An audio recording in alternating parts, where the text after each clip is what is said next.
목이 조금 쉬었다 하니까 이제 좀 이해해 주십시오. 여러분, 지금 우리는 자유민주주의 수호와 대한민국을 지키고자 하는 그런 중대한 역사의 한순간에 와 있습니다.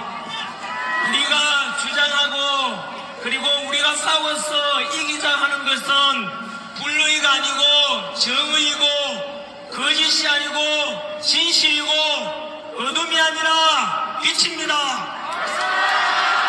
우리가 외치는 것은 정당한 법치와 공정과 상식을 부르짖고 있지 않습니까?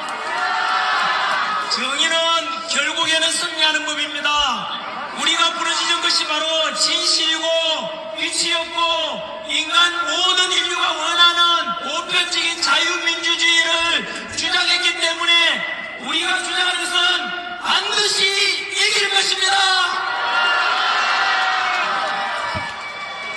제가 오면서 대단히 반가운 소식을 하나 들었습니다.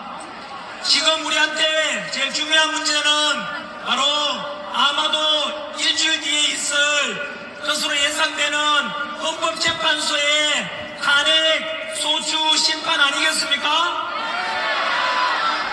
원래 박근혜 정부 때 당시에 탄핵될 때였으면은 촛불 집회가 워낙 강했고 언론도 그 촛불 집회만 보도했기 때문에 사실상은 헌법과 법률과 상관없이 결국은 국민들의 90% 이상이 여론이 그때 박근혜 대통령에 대한 탄핵을 요구했기 때문에 헌법재판관들은 결국은 바로 탄핵 8대 0을 했다고 하는데요. 만약에 이 올해도 마찬가지로 윤석열 대통령 마찬가지로 우리가 알고 있는 진실은 억울하게 내란 누명을 쓰고 억울하게 공수처에 불법적인 수사를 받았고 체포를 당했고 그리고 또 억울하게 서부지법에 또 부당한 구속영장으로 구속되어서 구치소에 갇혀 계셨지 않습니까?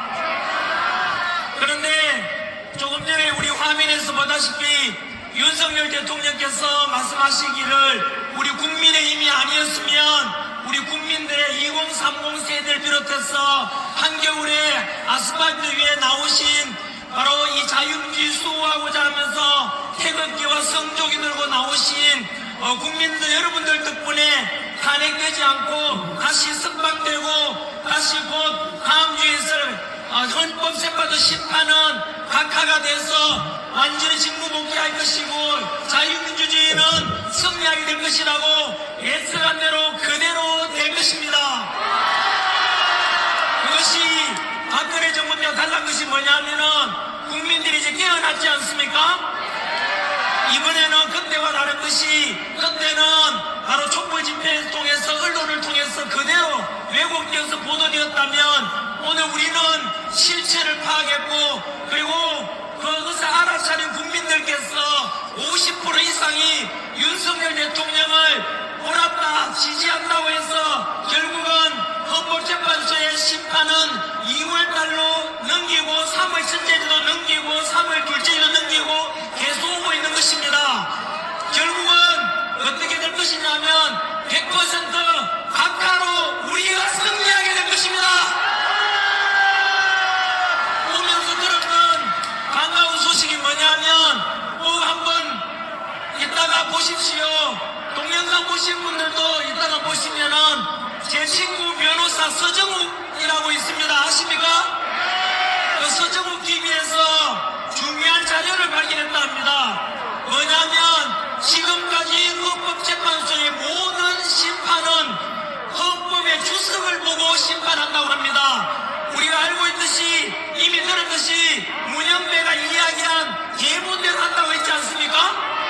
그 대본이 뭐냐면 헌법의 주석을 가리킨다고 합니다. 지금까지 모든 헌법 심판은 그 주석을 따라왔는데 그것을 찾았답니다. 찾아보니까 두 가지가 굉장히 중요한 게 퍼즐이 맞아 들어갑니다. 무엇이냐면 현재 한덕수 국무총리 현재 헌법재판소에서 심판을 미루고 있지요.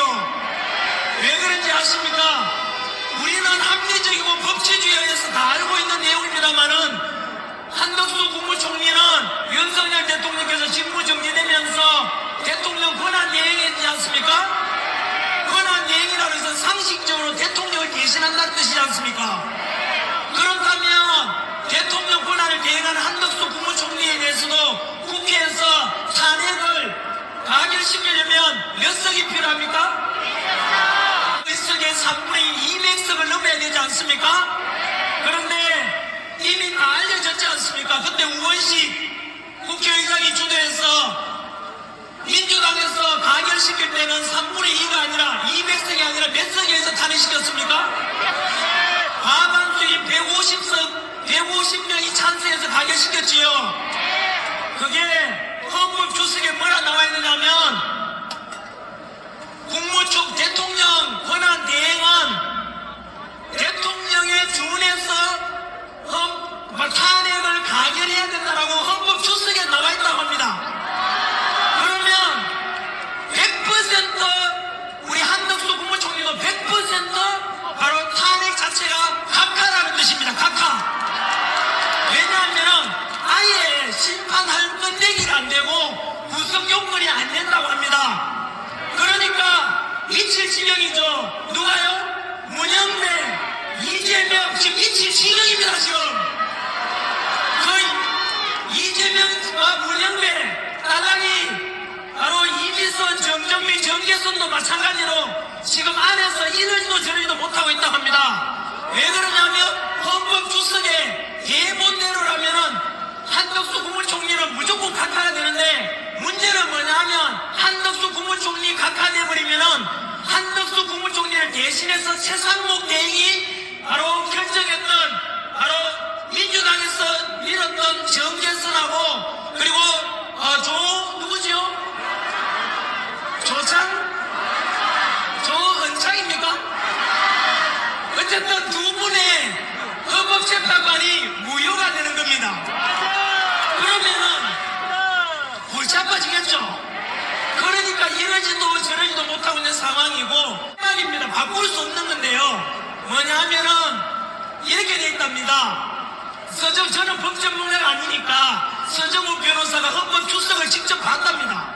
그거 자료가 흔히 안 나와 있는 자료입니다. 왜냐하면 헌법 공부하는 사람들도 주석을 공부하지 않지 않습니까? 주로 헌법재판 연구관들이 있어요.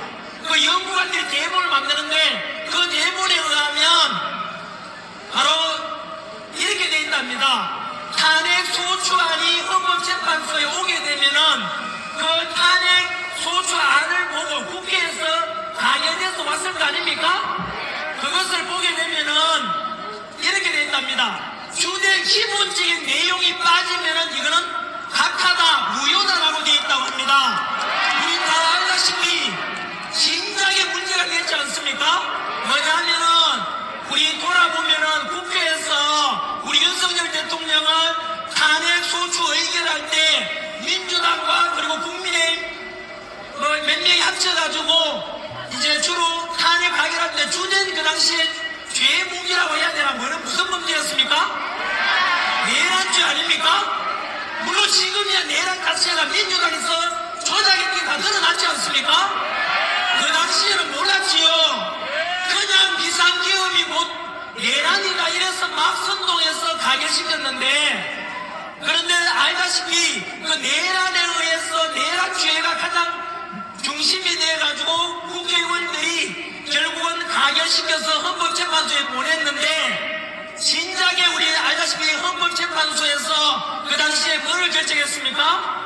그 내란죄를 아예 뺐지 않습니까?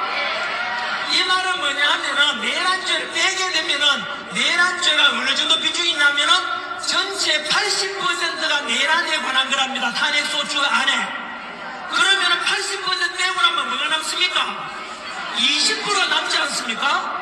이거는 뭐냐 하면은 그 헌법 주석에 의하면은 기본적인 내용이 바뀌면은 무효다라고 돼 있대요. 그러면은 저는 전에 그냥 유머로서 이렇게 표현했지 않습니까? 짜장면을 시켰는데 아무지는 안 오면 짜장면 먹을 수 있죠. 그런데 짜장면을 시켰는데 짜장면은 안 오고 이런 단무지만 온 겁니다. 그런데 단무지가 짜장면이니까 뭐라 먹으라고 하면 먹겠습니까, 여러분?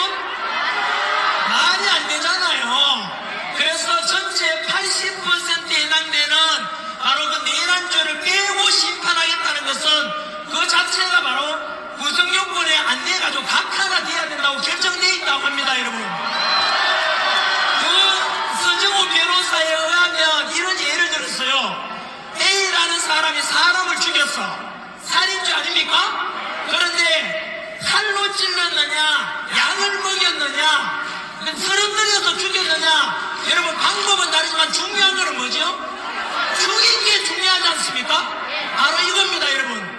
중요한 기본적인 내용이 바뀌면 이 자체가 각하다라고 되어 있다고 합니다. 그러니까 이제는 퍼즐이 맞아 들어가지요. 뭐냐면은 헌법재판소에서 문현배, 이미선, 정정미, 정계선, 좌파, 우리법연구회나 그리고 국제법연구회 소속의 이재명 주로 밀고 있는 헌법재판관들이 문현배가 의도한 대로 진작에 탄핵 인용하려고 했는데 뭐가 문제가 두 개가 문제가 됐지요. 바로 정당한 헌법과 법률에 따라 심판해야 된다고 하는 우리 또 양심적인 재판관이 계시지 않습니까?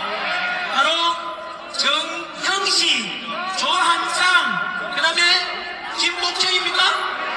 그 세 분이 계시지 않습니까? 근데 그분들이 문현배 똘마니가 아니지 않습니까? 정형식이나 또는 김복정 이런 분들은 굉장히 문현배보다 훨씬 더 뭐랄까요, 헌법 전문가이기도 하고요, 지위가 높은 분들이에요. 그래 문현배 뜻대로 안 되는 거예요.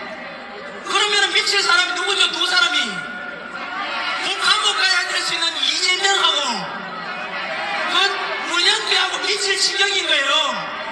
두 번째가 뭐라고요? 지금 이러지도 저리 못하는 게 바로 헌법 규석에 기본 요건이 빠졌을 때는 각하다라고 되어 있으니까 이러지도 저리도 못하는 겁니다, 지금. 그래서 두고 보시면 아시겠지만은 곧 있게 될 헌법재판소의 심판 내용은 우리 윤석열 대통령에 대해서는 무조건 100% 각하를 내게 돼 있습니다, 여러분. 아까 말씀드린 대로 이것은 하늘의 뜻이기도 한 겁니다. 왜냐하면 우리가 기도했고 우리가 소망했던 바가 무엇입니까? 우리는 거짓을 쫓는 것이 아니라 진실을 쫓는 것이고, 그리고 어둠을 쫓아서 바로 무조건 이재명 대통령 만들어야 된다, 불법이고 나가리고 필요 없고 밀어붙여라라고 하는 그런 이상한 법치와 공정과 상식을 모두 잃어버린 그런 쪽이 민주당 쪽이었다면 우리는 무엇을 추구했습니까? 법치와 공정과 상식을 쫓아왔지 않습니까? 이러니까 당연히 아들을 보더라도 우리 떳떳하고 2030 세대를 보더라도 떳떳하고 우리 자식들 보기에도 아빠 엄마 오늘 사제관계 집회 나간다 왜 나가십니까 물으면 바로 우리가 추구하는 바가 옳고 정의롭고 법치를 쫓고 공정과 상식이 있는 그런 주장을 하기 위해서 나간다니까 얼마나 떳떳하고 이길 수밖에 없지 않습니까? 그 역사를 바꾼 주인공이 바로 여러분입니다, 여러분. 지난 한겨울에 바로 대통령께서 억울하게 공수처에 불법으로 체포돼 가실 당시에 우리는 바로 이 진작부터 한수밖에 나와서 그 영하의 기온 속에 밤도 못 자면서 천하이라면서 윤석열 대통령 지키고자 했었던 그분들이 승리한 것입니다. 그것에 맞춰서 구치소에 갇혀 계셨던 윤석열 대통령님 마찬가지로 한 번도 비굴하게 무릎 꿇거나 바로 머리 조아리지 않고 떳떳하게 우리 국민들을 믿고 견뎌주셨지 않습니까? 이런 멋진 대통령 다시 없을 겁니다. 그리고 구치소에서 석방됐지 않습니까? 그 석방될 때 모습 기억나십니까? 저도 눈물이 났습니다만은 나오셔가지고 기억나십니까? 국민 여러분께 차렷 자세로 하셨지요? 그때 저는 너무 감동했습니다. 바로 국민을 섬기겠다고 국민의 노력과 그리고 국민의 지지 덕분에 제가 나오게 됐습니다. 그래서 한 말씀 많이 했지만 그 정중하게 겸손하게 공손하게 국민들께 인사드릴 모습 보고 저는 충분히 느낄 수가 있었습니다.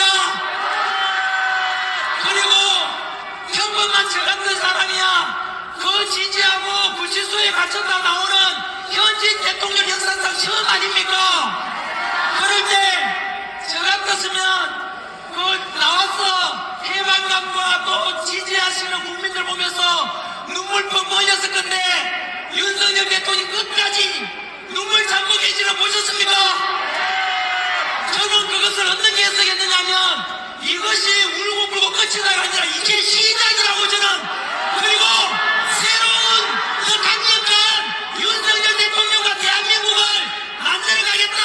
윤석열 2.0 업그레이드된 대한민국을 만들어가고 자유민주주의를 수호해서 바로 우리 국민들을 보다 더 행복하고 2030 세대들에게 마음껏 도전하고 마음껏 자유함을 누릴 수 있는 그런 대한민국을 만들겠다는 의지와 결심의 표현이라고 느꼈습니다. 여러분 우리는 이기는 싸움에서 투쟁하고 있는 것입니다. 그 상징적인 것이 사실은 지난주에 구치소에 갇혀 계셨던 윤석열 대통령께서 바로 서울중앙지법의 지기현 판사가 정당한 법에 따라서 결국은 석방을 명령했지 않습니까? 그것이 뭐냐면 그 지기현 판사가 결정할 때 이미 다음 주에 있을 예정되는 헌법재판소 심판까지도 각하가 될 것을 사실은 그 결정문에 보시면 명령문에 나와 있었습니다. 뭐냐면요, 도로에 지켜주시는 우리 경찰관 여러분, 전환길 제자분들도 많지요. 우리 경찰 여러분, 우리 대통령님 잘 지켜주시고 우리 시민 잘 지켜줘서 고맙습니다. 우리는 언제나 감사함을 알아야 됩니다. 우리가 이렇게 그래도 평화롭게 집회 열 수 있는 것도 경찰들이 지켜준 덕분이고 또 현재 휴전선에서 바로 불철주야 우리 안보를 책임져 주고 계시는 군 장병 여러분들 덕분 아니겠습니까? 또한 지난 70여 년간 우리나라에 전쟁이 없었던 것은 바로 이승만 대통령께서 6.25 전쟁 중에 바로 한미상호 방위 조약을 직후에 체결하면서 주한미군이 든든하게 지켜주기 덕분 아니겠습니까? 여러분 우리가 지금 흔들고 있는 게 태극기와 성족이 아닙니까? 이것이 바로 자유민주주의를 상징하는 상징물입니다. 여러분 반면에 신중적이고 종북을 따르고자 하는 탄핵 찬성 쪽에서는 인상들이 많이 찌그러져 있었습니다. 제가 사도 오면서 그쪽을 통과해서 왔는데요, 차가 막혀가지고 못 와가지고 걸어서 왔는데 제가 속으로 그런 생각이 들었습니다. 예전에는 촛불 들더니만 요즘은 촛불도 안 들고 차라리 그러면 북한 인공기를 들든가 중국 오성기를 들지 그래야 되냐라고 하고 싶었습니다. 그에 비해서 우리는 자유민주주의 자유함이 넘치는 대한민국 너무 좋지 않습니까?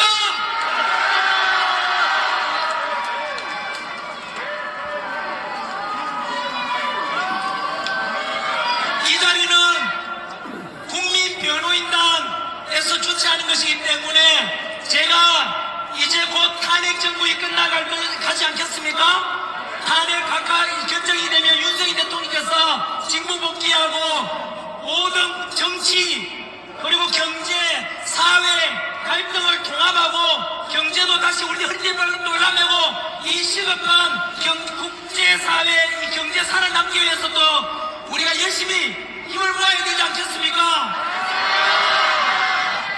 그래서 국가 정상화되는 어떻게 보면 오늘이 탄핵 심판 결정을 각하를 앞두고 열리는 마지막 집회에 인하여 지금까지 우리가 100일 정도 있었던 비상기업부터 탄핵 정부까지 있었던 걸 제가 역사 강사니까 간결하게 시간대별 한번 정리해드리겠습니다. 지금부터 드리는 메시지는 혹시 옆에서 구경하고 계시는 탄핵 찬성이나 또는 민주당이나 이재명한테 또는 이재명을 지지하는 사람들에게 들으라고 그리고 판단은 본인이 해보라고 그렇게 해서 제가 조곤조곤 시간대를 한번 정리해드리겠습니다. 둘러보니까 이재명 지지하는 사람들이 다 도망가버리고 없네요. 요즘 이재명하고 민주당이 이상하게 계속 법치를 깨버리고 거구도 아닌데 전환기 보고 거구라 그러고 여러분들 거구입니까? 여러분 오늘 여기 언론인들도 많이 계시는데 오늘 이 시간 이후로부터 우리 하나 바로 잡고 가야 되겠지요. 거구라는 것은 옛날 히틀러 나치당처럼 폭력성을 동반하는 게 거구입니다. 그런데 뭐 우리 광화문이든 세이버코리아든 탄핵 반대 바로 이런 우리 집회 열고 윤석열 대통령 지키자는 분들의 집회에서 전환길 주장 마찬가지로 한 번도 우리가 갈등이나 투쟁이나 또는 이런 걸 조장한 적 있습니까? 언제나 우리는 투쟁이 아니라 화합이고 분열이 아니라 통합을 부르짖지 않습니까? 그런데 JTBC랑 MBC가 그러던데 저는 이제 빡칩니다. 왜냐하면 지난주에 제가 공문을 했어요. 지난주 제가 여의도 집회입니까? 거기에서 워낙 자꾸 외국 보도하니까 이제부터는 제가 실명을 이야기한다 그랬거든요. 그런데 그리고 나서 제가 경고를 했는데도 불구하고 그 뒤로 뉴스 모니터해보니까 바로 전환기를 거구라고 부르고 우리 집회를 거구라고 그러고 내란 선동이라 하던데 여러분 그거 전부 다 역사 왜곡입니다. 사실 왜곡이지 않습니까? 그런데도 자꾸 거짓 보도하는 그것은 언론으로서의 기본 정신을 이미 잃어버린 것 아닙니까? 그것은 이미 언론이 아니라 가짜 선동 뉴스 아닙니까? 그렇게 방송하는 데가 JTBC랑 MBC더라고요. 국민 여러분, 진실을 하셔야 됩니다. MBC는 이미 노조가 나타나서 민주당하고 똑같은 소리하고 민주당 끌어뿌리고 민주당과 한동석, 이재명과 한동석이 바로 MBC입니다. 그리고 JTBC도 똑같습니다. 그래서 MBC와 JTBC 기자분들께 방송 기자들께 제가 경고합니다. 오늘이라도 회개하고 돌아온다면 오늘 우리 집회도 마찬가지로 더도 말고 덜도 말고 있는 그대로만 보도해달라는 뜻입니다. 그러면 용서가 가능하고 국민들이 그나마 들어주겠지만 만약 이 시간 이후에라도 계속해서 왜곡, 선동, 가짜, 민주당 꼬랑풀처럼 그런 보도만 한다면 앞으로 MBC와 JTBC는 결국은 진실을 알게 될 모든 국민들이 등을 돌리고 MBC와 JTBC는 문 닫게 될 것입니다. 그것은 자업자득입니다. 전환기 때문이 아니고 누가 먼저 범죄를 저질렀습니까? MBC와 JTBC가 범죄를 저지르고 거짓 보도하니까 국민들이 전화하는 것 아니십니까? 덧붙여서 MBC와 JTBC 말고도 사실은 이야기만 하면 하는 분들을 다 아실 언론사 몇 개 있습니다. 그 언론사들에게 경고하는 겁니다. 전환기는 죽지 않습니다. 그리고 윤석열 대통령 북정부 복귀해서 승리할 때까지 끝까지 싸울 겁니다. 왜냐하면 저 역시 제가 기르고 가르쳤던 2030 세대들이 원하는 게 무엇입니까? 지금 전국 이미 50개 대학을 넘었고 조만간 100개 대학까지 180개 대학까지 갈 겁니다. 시국선언 하고 있지 않습니까? 탄핵 반대 시국선언. 그리고 전국의 대학 교수님들 지식인들도 윤석열 대통령 복귀가 맞다, 탄핵 각하가 맞다고 갑자기 한 목소리 내고 있지 않습니까? 저는 그들에게 책임을 지고 답변해야 되기 때문입니다. 저는 중간에 학원 강의하다가 죽었습니다. 그래서 신불자 생활 10년 했습니다. 그리고 빚도 많이 졌습니다. 그러다 노량진에 와서 공무원 강의해가지고 수험생들이 제 수업을 많이 들어준 덕분에 빚 25억 다 갚고 신용불량도 회복하고, 그래서 제가 지금 있기 때문에 저는 최소한 살아가면서 인간이라면 최소한 가져야 될 까지 두 가지, 고마워 할 줄 알고 미안해 할 줄 알아야 되는데 저는 고마워하는 마음을 가지고 있습니다. 그래서 제가 가르치고 늘 역사 시간에서 이야기했듯이 너희들은 부정이 아니라 정의로운 걸 쫓아야 되고 악이 아니라 선을 행해야 된다 라고 가르쳤고, 불의를 보면 참지 말라고 가르쳤는데 그 제자들 덕분에 저는 제가 빚도 갚고 이렇게 먹고 살만하게 됐으니 이제 남은 삶은 그들을 위해서 책임을 다한다고 생각하고 빚 갚는다고 생각합니다. 그 방법이 무엇이겠습니까? 바로 저는 언제나 제가 힘들었을 때를 기준으로 둡니다. 그때는 집도 없었고 매일매일 빚 때문에 걱정했었는데 지금은 그렇진 않지 않습니까? 그래서 저는 죽으면 죽으리라 결심하고, 우리 제가 고발당하면서 목소리 내기 시작했지 않습니까? 제가 2번 고발당했습니다. 바로 성관이 문제 많지는 많은 거 아시죠? 그런데 성관이 비판하고 앞으로 부정성 의혹도 없애고 투명한 성 가자는 게 뭐가 잘못됐습니까? 그런데 저를 고발한 게 성관이가 아니고 누가 고발했겠습니까? 민주당이 고발했습니다. 또 헌법재판관들 똑바로 재판해라, 그리고 불의한 재판관들 제발 좀 잘해라고 했는데 또 민주당이 저를 고발했습니다. 민주당 지지하시는 분들 듣고 계십니까? 2030 세대 여러분, 전국의 모든 대학생 여러분, 무엇이 민주주의고 무엇이 독재고 여러분들이 판단해 주십시오. 전환기가 비판할 수 있고 교회할 수 있고 카카오톡에 알아서 문자 보낼 수 있는데 민주당은 그것을 못하게 고발하고 카카오톡 못하게 협박했습니다. 여러분, 우리 민주당과 이재명 지지하시는 분들, 여러분들은 너무 먹먹거리지 말고 좌우우면하지 말고 판단하십시오. 무엇이 정의롭고 무엇이 민주주의입니까? 이런 이재명과 민주당이 하는 짓거리가 과연 민주주의 맞습니까? 그렇다면 2030 세대 아직도 개몽되지 않았던 분들 진실을 알아야 됩니다. 전환길이가 지금 이야기하는 게 거짓말 다 나다가도 무엇이 있습니까? 그래서 언론에 대한 것도 마찬가지로 그 말씀드리면은 앞으로도 저는 그들 2030을 위해서 책임을 다할 것이고, 그래서 이 우리 언론사들 분들께 부탁드립니다. MBC, JTBC는 반성 많이 좀 하시고, 반성 안 한다면 이제 국민은 다 등 돌릴 것입니다. 오늘 제 이 멘트가 5,300만 국민들이 다 알게 될 것입니다. 그러면 MBC와 JTBC는 결국은 민노당 주도하는 그런 언론사가 되어버리고 민노당 나팔수가 될 것입니다. 그렇지 않습니까? 아까 말씀드린 대로 제가 지금 요만큼 나와 있는 게 언론사 몇 개 있습니다.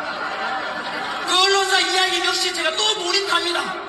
분명히 말씀드립니다. 다음 집회가 있는다면 어느 언론사인지 전환기라고 우리 모임을, 우리 집회를 거부하고 매도하거나 또는 반란을, 내란을 일으키기도 하는 윤석열 대통령이 아직 중학교 사회책에 나온 표현을 바꾸면 아직 재판도 안 받았지 않습니까? 그러면 중학교 사회책에 뭐라고 나와 있는지 아십니까?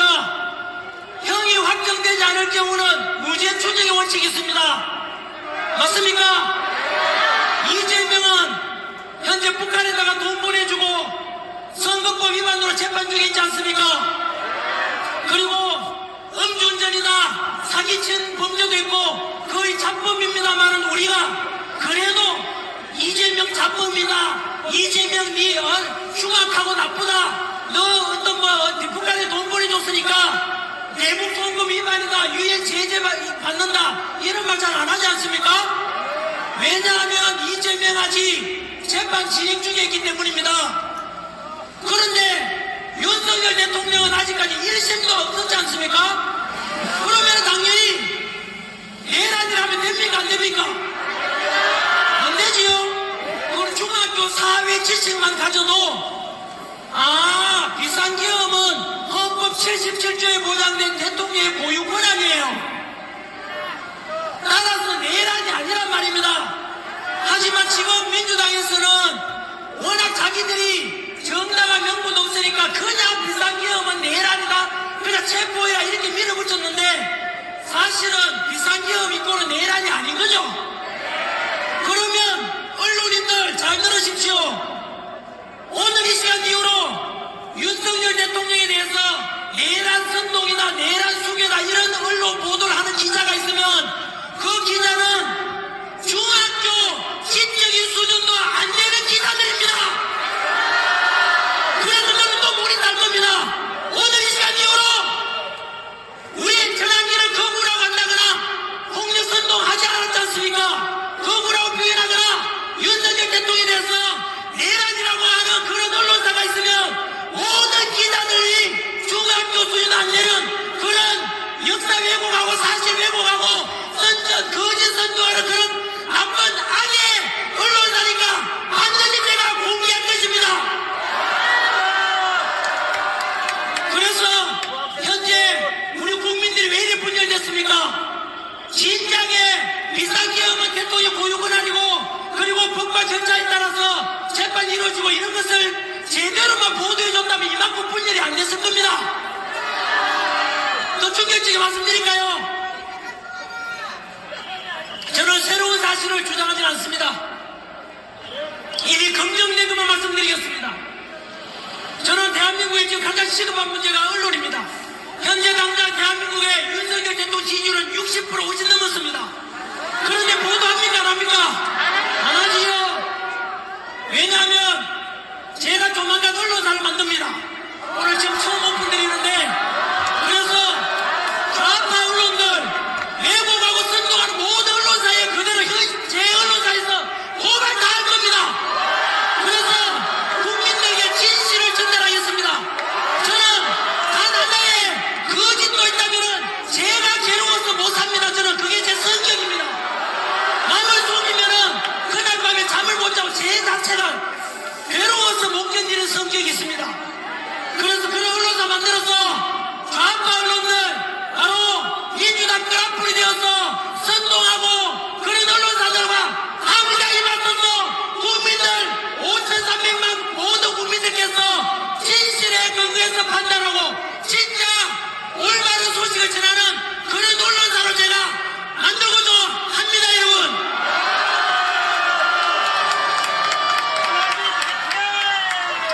많은 사람인데 아직 물론 언론사 신고를 했습니다. 이름은 전환길 뉴스입니다. 그런데 아직 조직도 만들어야 되고 기사도 모집해야 되는데 구체화는 안 됐습니다. 왜냐하면 매일매일 지금 제가 쉬지 않고 방송사 나오고 집회 나오니까 그거 돌볼 시간이 별로 적어가지고 곧 윤석열 대통령 탄핵 각하하고 각하시키고 직무 복귀하는 게 너무 우선이라 생각이 들어서 조금 밀어놨는데 오늘 제가 또 선포하는 바람에 해야 되겠습니다. 여러분이 안겨주시면 저는 끝까지 하겠습니다. 국민이 바로 주인입니다. 윤석열 대통령 살려낸 것도 주인이고 바로 여러분들이고 윤석열 대통령 뽑아준 것도 바로 여러분 아닙니까? 그런 윤석열 대통령 지켜야 되지 않겠습니까? 이 자유민주주의가 하루아침에 얻어진 게 아니지 않습니까? 우리는 믿는 나풀이 자유는 공짜가 아니다. 바로 공산당에 맞서서 공산당 하면 안 된다 시켜주었던 이승만 대통령께서 자유민주주의의 토양을 만들었고 거기에 기반해서 박정희 대통령께서 경제성장하다 보니까 드디어 우리 확고한 자유민주주의가 지켜주셨던 거 아닙니까? 절대 공짜가 없습니다. 그래서 우리는 언제나 공짜 좋아하면 자손 대도록 거짓골을 못 면합니다. 25만원 무조건 날아주는 거 그거 그거 하면 됩니까 안 됩니까? 당장에는 사탕을 나눠주지만 사탕 계속 먹으면 결국 치아가 다 썩지 않습니까? 그것처럼 25만원 나눠주면 다음에 또 50만원 달라 100만원 달라 해서 모든 국민들이 노예가 되고 돼지가 되는 게 바로 그런 정책입니다. 여러분 25만원 돈 나눠주면 그 누구 돈입니까? 바로 2030 세대들과 우리 미래 세대들의 빚 아니겠습니까? 그렇처럼 언제나 우리는 공짜로 나눠주는 걸 좋아하지 말고 땀 흘린 만큼 정직한 결과를 기대하는 그런 2030이 되고 미래 세대가 돼야 되지 않겠습니까? 예, 좀 길어졌습니다. 언론사 이야기가 시간 다 갔는데 아까 제가 드리고자 했던 말씀 아직 못 드렸습니다. 오늘 국민 변호인 날이다 보니까 여기에서는 제가 역사적으로 우리 비상기업부터 지금까지 100일 동안 있던 일에 대해서 간단하게 한 번 말씀드리도록 하겠습니다. 민주당 지지하는 분들, 이재명 같은 썩은 동아줄을 쫓는 사람들 잘 듣고 판단해 주십시오. 첫 번째, 2024년 12월 3일 대통령께서 이거는 이러다가 대한민국 망하겠다, 자유민주주의는 붕괴되겠다는 위기감 속에서 비상기업을 선포했습니다. 그리고 국회에서는 바로 내란이다, 외환이다 이래서 결국은 대통령을 체포해라 해서 결국은 공수처에서 체포했지 않습니까? 근데 첫 번째, 여러분 판단해 보십시오. 아까도 말씀드린 대로 비상기업은 곧 내란이다, 이 덕식이 성립됩니까? 안 되는 이유에 대해서 여러분들이 판단해 보십시오. 첫 번째, 비상기업이라는 것은 바로 대통령이 우리 포인트 국가가 이대로 가면 무너지겠다 했지 않습니까? 반국가 세력이 너무나 준동하고 있고 그런 것들을 지금 비상기업 이후에 일어난 일 통해서 우리가 국민들도 개봉되고 다 알게 됐지 않습니까?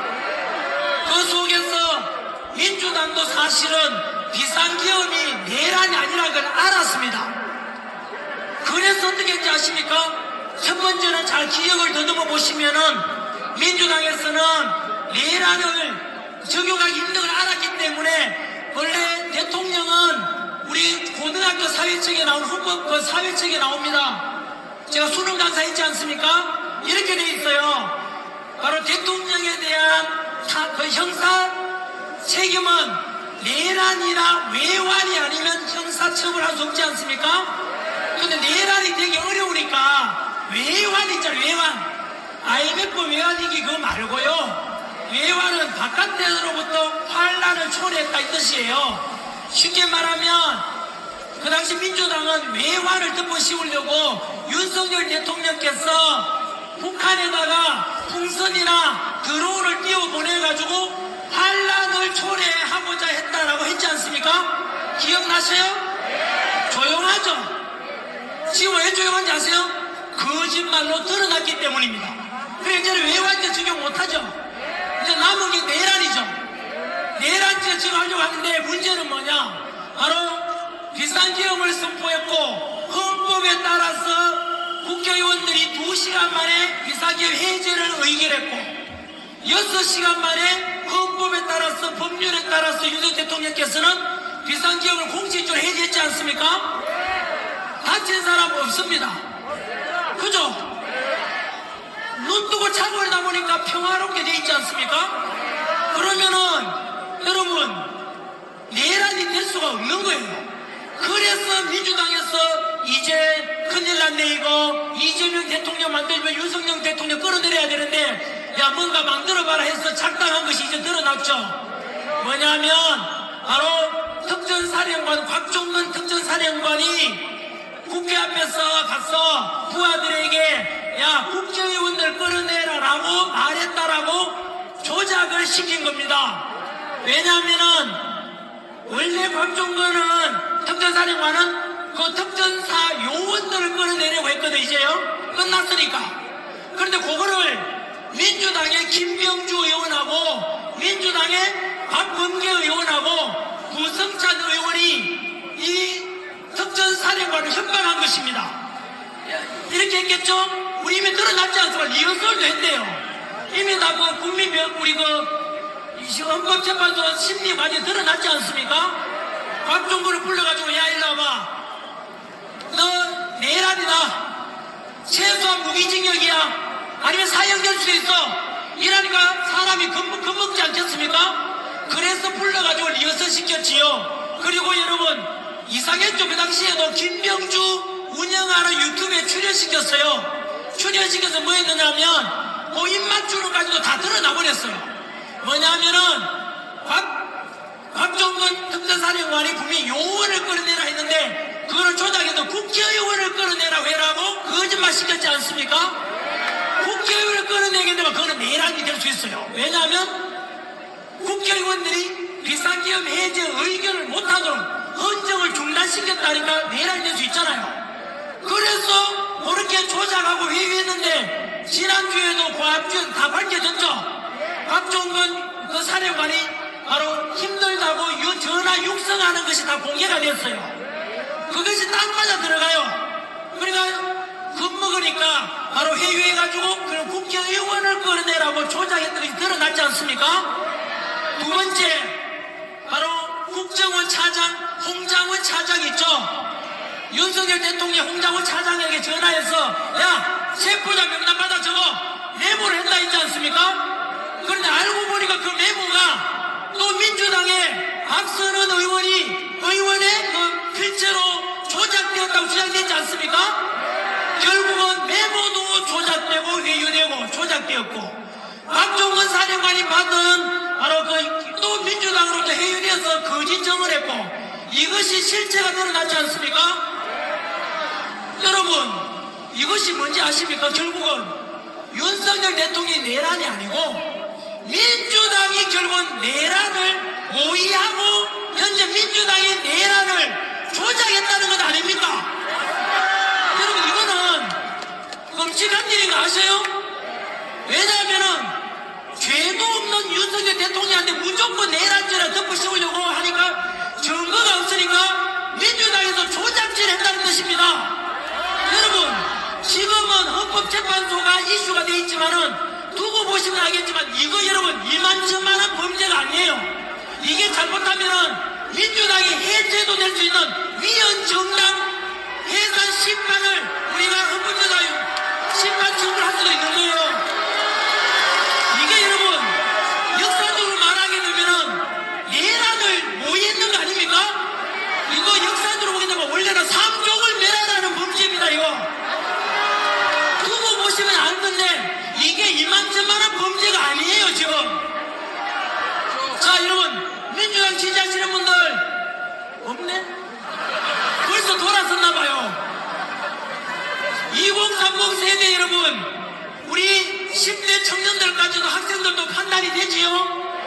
무엇이 진실인지 거짓인지 이제 시간이 지나면 거짓은 진실을 이길 수가 없어요. 다 드러나지 않습니까? 두 번째 그 다음에 일어난 일이 무엇인지 아십니까? 우리 그 운영하시는 분 집행하시는 분 조금 돼도 됩니까? 어차피 윤석열 대통령님 우리 헌법재판소의 탄핵 각하되고 직무복귀 된 거니까 밤새도록 한번 우리 힘을 한번 모아봅시다 여러분. 처음에 목이 갔는데 대국을 구미에서 집회하는데 목이 또 뚫렸어요. 하나님께서 또 은혜를 주시는 것 같습니다. 진실을 알리라는 뜻이겠죠. 두 번째가 여러분 또 기억을 되뇌어 보시면 바로 대통령은 민주당에서 주장하기를 내란죄라 했지 않습니까? 어쨌든 내란 수사권이 있는 것은 경찰밖에 없어요. 그죠? 그런데 수사권도 없는 누구한테 맡겼습니까? 공수처에서 맡겼죠. 그때 다들 국민들이 반발했지 않습니까? 하지만 민주당과 MBC와 JTBC는 문제없다라고 보도했어요. 그런데 지금 또 문제가 됐죠. 뭡니까? 오동훈 바로 공수처에서 그 도저히 이거 대통령에 대한 체포영장이 안 나오니까 서울중앙지법에서 발부 안 해주니까 어디 갔습니까? 자기 친구가 있는 서부지법에 갔지 않습니까? 거기서 여러분 또 이상한 짓이 나오죠. 서부지법에 이순영 판사가 영장 체포자 발부할 때 형법 조항을 집어넣었지요. 여러분 그거는 초등학교 사회책에 나온 걸 위반한 거예요. 원래 법을 만드는 입법부는 국회에서 하는 거예요. 미국 같은 경우는 그 뒤로 일어나는 일 다 무효입니다, 원래요. 그런데도 또 덮어 씌웠습니다. 괜찮다, 괜찮다. MBC하고 JTBC가 민주당 극동 같은 목소리 냈잖아요. 여러분, 그러다가 지금 거짓말 다 드러났죠? 이제 또 드러났잖아요. 자, 우리 2030 세대 민주당 지지하시는 분들, 민주당 너희도 지금 보고 있지? 뭐냐? 그 오동훈 공수처장이 지금 고발당했지 않습니까? 그리고 지난주에 서울중앙지법에 진기현 판사가 그때 대통령 석방 명령 내릴 때 사유이 3가지 사유입니다. 첫 번째가 구속 기간에 대해서 날짜냐 시간이냐에 따라서 그거 오류가 있었기 때문에 이거는 빨리 석방해야 한다고 했고요. 민주당에서는 그것만 말하지요. 그 밑에 두 번째가 뭔지 아세요? 수사권이 없는 공수처가 수사한다는 자체가 잘못되었다고 했어요. 이미 끝난 거예요. 사실상은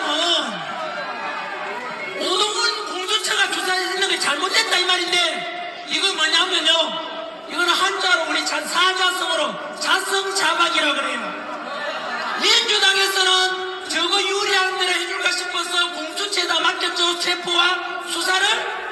근데 공수처를 하는 바람에 지금 뭐가 됐습니까? 무효가 돼버린 거야. 자성자박은요, 내 포성줄로 내가 묶이는 걸 말해요. 바로 딱 민주당과 이재명하고 오동훈이 세가닥 그 민주를 딱 꺼져버렸어요. 그러니까 여러분, 공수처가 잘못인데 불구하고 그날 진기현 판사가 판결 내리고 그 명령 내리고 난 뒤에 민주당과 이재명은 한마디도 공수처를 비판하지 않죠. 왜 그런가 하면 자기들이 하라 그랬거든. 그래서 앞으로 또 보시면 알겠지만 그 공수처를 또 누가 만드는지 아시죠? 문재인 정부인데 검수완박 한다고. 그러니까 이상한 괴물 공수처를 만들어 놨는데 그 공수처 괴물이 이번에는 민주당과 이재명을 꼼짝 못하게 만들어 버린 거예요. 그러니까 우리 10대 학생 여러분, 언제나 살아가면서 바로 정직하게 사시면 그것이 하루 보내고 잠자리 누울 때도 떳떳하고 평생을 살아도 돌아보면 떳떳한 게 바로 정직 아니겠습니까? 민주당은 더불어 거짓말 당해요. 자, 그 다음에 일어난 일이 뭐냐면, 재밌죠? 감사합니다. 저도 재밌습니다. 제가 어제 아침에 헌법재판소 앞에서 또 교회 다니는 예수 믿는 분들, 국민의 의원들 몇 분하고 같이 이제 한 바퀴 돌면서 기도했거든요. 그때 제가 방송사 인터뷰할 때 제가 한 번도 웃질 않고 이렇게 묵묵히 있었거든요. 왜냐하면 아직 웃을 때가 아니지 않습니까? 그런 데마다 언론사에서 전화길이 아프다 이래가지고 건강이 안 좋다 이래 나오던데, 건강합니다 여러분. 그리고 건강에는 육신의 건강도 있고 마음의 건강, 정신의 건강이 있지 않습니까? 우리 윤석열 대통령, 우리 국민들이 원한 대로 지난 한겨울 추위 속에서 자유민주주의 수호하자고 외쳤고, 그렇게 해서 윤 대통령은 석방되고 곧 각하. 민주당은 더불어 거짓말 당해요. 자, 그 다음에 일어난 일이 뭐냐면, 재밌죠? 감사합니다. 저도 재밌습니다. 제가 어제 아침에 헌법재판소 앞에서 또 교회 다니는 예수 믿는 분들, 국민의 의원들 몇 분하고 같이 이제 한 바퀴 돌면서 기도했거든요. 그때 제가 방송사 인터뷰할 때 제가 한 번도 웃질 않고 이렇게 묵묵히 있었거든요. 왜냐하면 아직 웃을 때가 아니지 않습니까? 그런 데마다 언론사에서 전화길이 아프다 이래가지고 건강이 안 좋다 이래 나오던데, 건강합니다 여러분. 그리고 건강에는 육신의 건강도 있고 마음의 건강, 정신의 건강이 있지 않습니까? 우리 윤석열 대통령, 우리 국민들이 원한 대로 지난 한겨울 추위 속에서 자유민주주의 수호하자고 외쳤고, 그렇게 해서 윤 대통령은 석방되고 곧 각하 결정이 헌법적으로 났던데, 몸도 건강하고 정신은 더욱 건강하고 마음은 행복합니다 여러분. 여러분들도 같은 심정이지요? 그 다음에 일어난 일이 뭐냐면요, 이러다가 진짜 밤새겠는데 이게 짚어가 괜찮습니까? 이제 마무리하랍니다. 네네. 여러분, 우리 좋은 이야기는 또 앞으로 계속 나누면 되지 않겠습니까? 중요한 거 안에서 5분 내로 요약만 하고 마치겠습니다. 지난 길에 재밌는 역사가 앞으로 계속될 것입니다. 제가 또 공무원 강의로 돌아가려고 했는데요. 어제 뉴스에 공무원 시험에 한국사가 없어졌어요. 그래서 전환길 뉴스 만들어서 언론 활동하면서 2030 세대들을 위해서 계속해서 이런 일 해야 될 것 같아요. 돌아갈 곳이 없어졌습니다. 다만 지금 진행 중인 수업은 맞아 끝내줘야 됩니다. 수험생을 위해서. 예, 아무튼 오늘 새로운 이야기가 제 개인에 관한 몇 개 있네요. 여러분, 이제 윤석열 대통령 직무 복귀하시고 그렇게 이제 보다 더 업그레이드된 대한민국을 만들어 가실 건데요. 그 속에서 제일 시급한 문제가 저는 첫 번째 간단히 대통령께서 할 수 있는 일이라고 생각하는데요. 인터넷 댓글을 국적이 나오도록 실명이 나오도록 하기를 바랍니다. 왜냐하면 현재 중국에서 우마오당이라고 해서 댓글 부대가 운영되고 있는데 하버드 대학 연구에 의하면 적게는 수백만 명, 많게는 4천만 명이 동원되고 있다 합니다. 전환길 오늘 뉴스 보십시오. 댓글 들어가면 욕밖에 없습니다. 중국의 역할이 가능성도 상당히 큽니다. 심지어 여러분, 지난번에 그 탄핵 찬성 쪽의 집회에서 실제로 이런 경찰들 보시오. 장발이 없잖아요. 경찰들 머리가 두 발이 깔끔하죠. 그리고 또 앞에 명찰도 있고 한데 명찰도 없고 그냥 옷 경찰 옷 비싼 옷을 입고 장발들이 많았어요. 알고 보니까 중국인들이 되게 많았대요. 그래서 저는 안 믿었거든요. 그런데 주한 중국 대사가 공식적으로 발표했어요. 대사관에서. 중국인들은 제발 탄핵 찬성을 집회에 나가지 마라라고 했다는 것을 발표했어요. 실제로. 저는 없는 이야기를 하지 않습니다. 그 말은 뭐냐면요, 우리나라에 지금 너무나 정치적으로도 중국인들이 영향을 많이 미치고 있어요. 여론 조작에도 많이 동참하고 있습니다. 어떤 축구 경기에서 한중 축구 대회 하는데 우리나라 다음하고 네이버에서 특히 다음에 그 당시에 중국 이기기를 응원한다는 게 90%까지 나왔어요. 있을 수 없는 일이죠. 알고 보니까 그 서버가 네덜란드에 있는 서버에서 1500만 건이 이렇게 클릭했다고 해요. 네덜란드 사람들이 여러분 중국을 응원할 리가 있겠습니까? 바로 중국이 했다고 볼 수 있겠지요. 그래서 우리 앞으로 인터넷도 자기 글 쓸 때 자기 책임을 져야 되지 않습니까? 그래서 국적이 중국인이면 중국 5성기 빨갛게 나오도록, 한국인 국적이면 태극기 나오도록 이렇게 실명제로 하면 좋겠습니다. 여러분 생각 어떻습니까? 두 번째, 선거제도가 향후에 현재 대통령께서 비상기업 선포한 이유 중에 하나가 우리 선관위의 선거 투표에 대한 부실 관리나 서버 관리나 이런 거 너무 부실하다고 말씀하셨죠? 그런데 이것은요 꼭 개선돼야 됩니다. 왜냐하면은 여러분 지금 현재 국민들이 우리 투표 선관위에 대해서 너무나 의혹 덩어리가 많다고 생각하지 않습니까? 지난주에 뉴스 보셨죠? 선관위의 비리 부정이 무려 878건, 몇 건이라고요? 878건이나 나왔어요. 거기다가 왜 이런 문제가 생겼냐 하니까 선관위에서 발표하기를 원래 선관위는 가족회사고 그래서 체인적 채용은 당연하다 해서 전임 바로 사무총장, 차장, 아들, 딸이 경력직으로 다 합격했대요. 2030 세대 여러분, 그런 문제를 지적하는 전환기를 바로 민주당이 고발했습니다. 민주당 지지하시는 우리 2030 세대 여러분, 이런 부정하고 부모 잘 만나서 아빠 찬스, 부모 찬스로 들어가자는 이런 선관위에 대해서 부정성 의혹이 있으니까 또 투명하게 바꾸자는 것에 대해서 전환기와 국민들은 그렇게 주장하는데 민주당은 그걸 반대하고 있습니다. 그냥 듣고 가자 부정선거 이야기하면 음모론이다 음모론인데 여러분들은 과연 누구 말이 더 진실이겠습니까?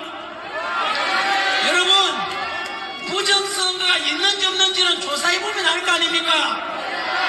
이번에 부정선거 바로 사전투표입니다. 사전투표는 사실 깜깜이라고도 봐도 됩니다. 그리고 단일 투표는 많은 상식해 보니까 그런 가능성이 적은데 바로 사전투표가 지금까지 가장 통계상으로 전산상으로 오류나 조작 가능성이 있다고 합니다. 그래서 저는 제안하기를 우리나라도 바로 전산 조작이나 이런 가능성을 없애기 위해서 대만식 독일식 투표를 제안합니다.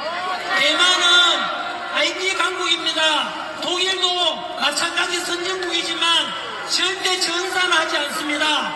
초등학교 반장 선거하듯이 그 자리에서 투표하고 투표 그다음에 참관인 번호 속에서 개표도 그대로 하고 집계도 다 거기서 합니다. 초등학교 반장 선거처럼 그렇게 하면은요 왜 투표와 민동이 없도록 하겠습니까? 부정의혹이 있을 수 있지 않습니까? 왜 그 나라는 전산하지 않겠습니까? 해킹 위험과 조작 가능성이 있기 때문입니다. 그래서 우리나라는 시급하게 이런 부정성 의혹을 없애기 위해서 대통령 직무 복귀 되면 제일 먼저 해야 될 게 바로 부정성 의혹의 자체를 없애야 됩니다. 우리가 민주주의의 꽃은 바로 선거고 주권 행사는 가장 근본적인 게 투표 아닙니까? 그래서 80 드신 할머니께서 내 한 표 도둑 맞고 싶지 않아서 휠체어 타고 지팡이 짚고 나도 투표하지 않습니까? 그런 거는 소중하게 알려줘야 되지 않겠습니까? 그래야만이 앞으로 부정성가 사라질 건데 전환기회가 이런 제안하는데 여러분 바꿔야 되지 않겠습니까? 앞으로 이제부터 내 눈을 가지고 한번 지켜봐 주십시오.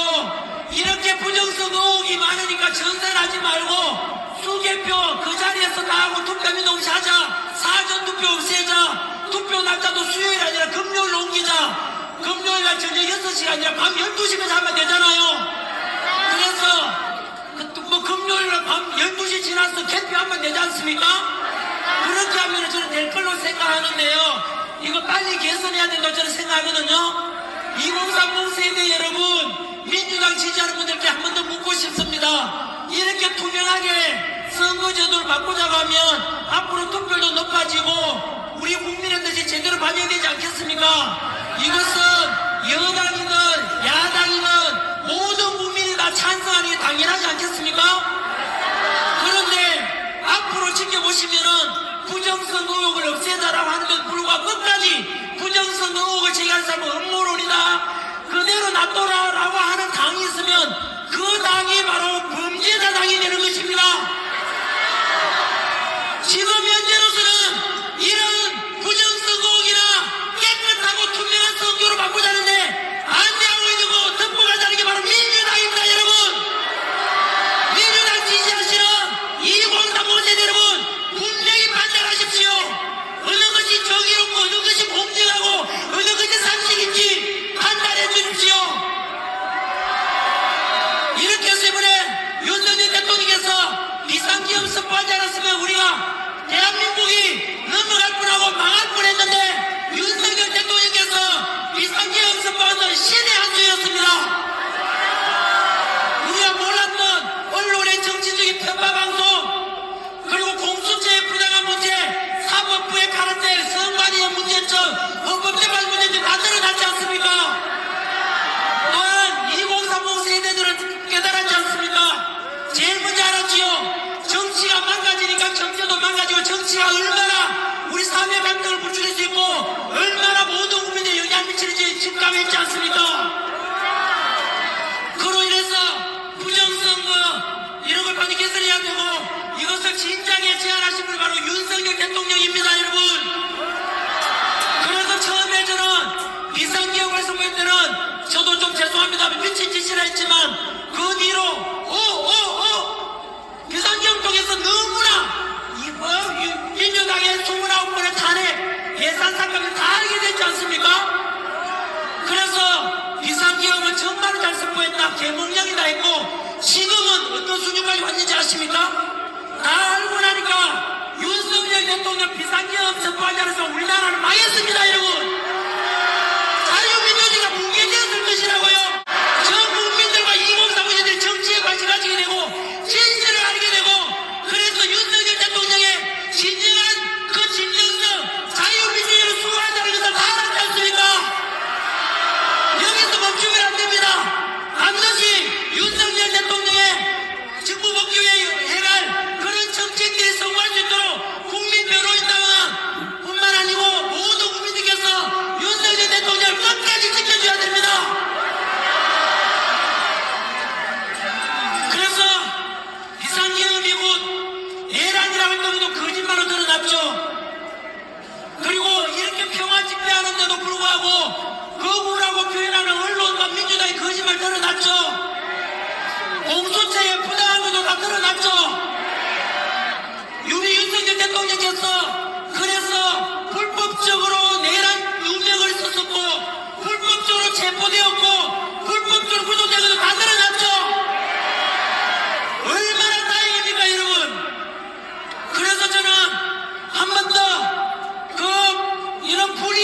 통합 주는 거 모르고 붙잡고 있는 분들께 판단해 주십시오. 지금 우리가 또 전환길이가 주장하는 윤석열 대통령 탄핵 반대라는 것은 윤석열 대통령을 좋아해서도 그렇게 할 수 있겠지만 탄핵은 옳지 않다고 좋아하는 시랑 상관없이 법치와 공정과 상식이 살아나는 그러기 위해서 윤석열 대통령이 직무복귀했다고 이렇게 주장하고요. 두 번째 바로 자유민주주의를 수호하자는 이런 것도 있습니다. 지금 한 번 더 판단해 주십시오. 지금까지 우리나라를 전쟁 없이 만들어준 게 주한미군 덕분이고 우리 국군의 덕분 아닙니까? 따라서 태극기 흔들고 성조기 흔드는 것이 더 바람직하고 옳은 것인지 아니면 중국 오성기 흔들고 북한 인공기 흔드는 것이 옳은 것인지 여러분들께서 판단해 주십시오. 우리가 이렇게 해서 지키고자 하는 것이 무엇입니까? 개인적으로 전환길이 제시하는 2030 세대들 제 제자들에게 이런 대한민국을 만들어갔으면 좋겠다고 제안하는 것이 첫 번째, 정치는 공산주의가 아니고 자유민주주의로 가야만 한다. 두 번째, 경제는 중국이나 또는 제2의 중국이나 홍콩처럼 사회주의 체제가 아니라 바로 자유시장 경제 체제로 가야 된다. 기업가도 존중되고 그리고 근로자도 존중되고 가야 된다. 민노총이 주장하는 노사 간의 갈등, 투쟁 이게 아니라 서로 기업가와 근로자가 상호 존중되고 그래서 마음껏 기업을 하고 마음껏 창업하고 마음껏 벤처기업 스타트업 차릴 수 있는 이런 자유시장 경제로 가야 된다. 세 번째, 사회는 바로 무조건 15만원, 25만원 퍼주는 그런 나눠주는 복지가 아니고 바로 장애인이나 그리고 연세 늦어서 소득이 없는 분들께 우리가 선별적으로 복지를 해야 되는 이런 복지사회를 추구하는 거. 여기 세 번째. 네 번째, 남녀 사이는 흔히 진보 세력이 주장하는 페미니즘, 세대 갈등, 그리고 남녀 갈등 이게 아니라 남녀는 서로 보완해야 되고 서로 도와줘야 되며 가정이라는 가치가 소중하며 그리고 자유함이 넘치는 사회적으로 사상과 언론과 그리고 종교의 자유가 존중되고 그리고 바로 남녀도 서로 존중되고 이런 사회가 어떻습니까 여러분? 그리고 국방은 바로 대륙 세력 러시아, 북한, 중국이 지금 한편이니까 우리나라 사우스 코리아가 앞으로 평화를 지키기 위해서는 지금까지 검증됐듯이 70여 년간 평화를 지켜준 한미동맹을 철저히 하고 그리고 이제는 우리가 일본보다 국력이 더 위에 올랐었습니다. 일본이 8이고 우리는 6이거든요. 35년간 식민지했던 일본 이제 두려워하지 마십시오. 그래서 우리의 이익을 위해서 한미일 삼각동맹을 통해서 자유 그리고 안보 체계를 튼튼히 해야 된다 이렇게 주장합니다. 여러분 이렇게 해서 자유민주주의를 지키고 자유시장 경제와 그리고 선별적 복지를 통해 약자를 배려하고 노사간에는 서로 통합하고 화합하고 그리고 모든 가정의 자유와 인권과 이런 것이 존중되는 사회 어떻습니까? 이게 무엇인지 아십니까? 이게 바로 진보겠습니까? 보수겠습니까? 이게 바로 보수주의입니다 여러분. 선생님 보수라는 것은 옛날 걸 고집하는 거 아닙니까? 그것은 국어사전 찾아보면 수구주의입니다. 수구. 옛날 군자에다가 지킬 수 옛것을 무조건 지키는 건 수구고요. 금방 제가 말씀드린 이건 보수주의입니다. 그리고 진보는 무엇이냐? 대한민국의 진보는 지금의 기존의 민노당이나 정의당을 보면 알 수 있습니다. 그 당들이 주장하는 게 무엇입니까? 페미니즘 조장하고 남녀 갈등 조장하고 동성애 조장하는 게 그들의 모습 아닙니까? 그게 바로 진보입니다. 하나 더 말씀드릴까요? 각 대학에 보면은 한국대학진보연합이라고 있어요. 무슨 연합이라고요? 대학진보연합이라고 각 대학에 다 있어요. 그 줄여서 대진연이라 부르는데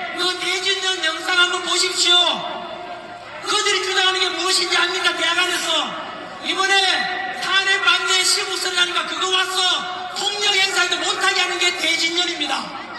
그런데 알고 보니까 그 대진년 대학 진보 이름에서 모여서 하는 싸움의 내용이 뭔지 아십니까? 마르크스 레닌주의를 배우고 김정은 정책을 학습하고 있다고 합니다. 여러분, 이게 바로 진보연합이라는 건데 대한민국의 진보의 정면 민낯을 보여주는 것이 바로 그겁니다. 다시 말하면 대한민국의 진보는 패미를 조장하고 남녀 갈등을 조장하고 그리고 사회 혼란을 부추기고 그리고 신부하고 그리고 종부하고 신중하다는 것이 바로 그 대한민국 대학 진보연합이나 민노당이나 이들이 하는 짓 아닙니까? 여러분들은 선택하십시오. 이렇게 혼란 조장하고 종부 김정은 정책을 배우고 있는 그런 쪽이 바로 진보입니다. 그리고 집중적으로 하는 게 진보입니다. 여러분들은 좌고 우면하지 말고 멍멍멍멍거리지 말고 판단하시면 됩니다. 바로 혼란과 해미를 조장하고 남녀 갈등을 조장하고 종부 그리고 주사파 그리고 친중하고자 하는 게 진보라면 그것을 선택하시고 반면에 자유민주주의를 수호하자 자유시장 경제가 좋다 마음껏 언론 출판 집회 결사 자유가 있고 마음껏 자유함을 누릴 수 있는 이게 보수주의입니다. 여러분들은 앞으로 무엇을 선택하시겠습니까? 여러분, 제가 주장했던 이 보수주의가 어느 대통령의 정책인지 아십니까? 바로 윤석열 대통령의 정책입니다, 여러분. 그래서 윤석열 대통령께서 종북 안국가 세력에 맞선다는 것이 바로 이것이었습니다, 여러분. 그래서 무엇을 지키고자 한 것입니까? 자유민주주의를 수호하자고 외쳤지 않습니까? 그래서 전환기는 윤석열 정부를 무조건 지지하는 것입니다. 여러분들께서 오늘 민주당과 이재명 지지하시는 분들 이제 실체를 파악했을 겁니다. 판단을 여러분이 하시면 됩니다. 저는 단 하나의 거짓말도 하지 않습니다. 도산 한창호 선생님께서 알려주시기를 꿈이라도 거짓말하지 말라고 했습니다. 청년이 죽으면 민족이 죽는다고 했습니다. 그래서 저는 청년들을 살리기 위해서 그것이 우리 민족의 사례이기 때문에 이런 이야기 하는 것이고 꿈이라도 거짓말하지 말라는 도산 한창호 가르침을 배워서 저 역시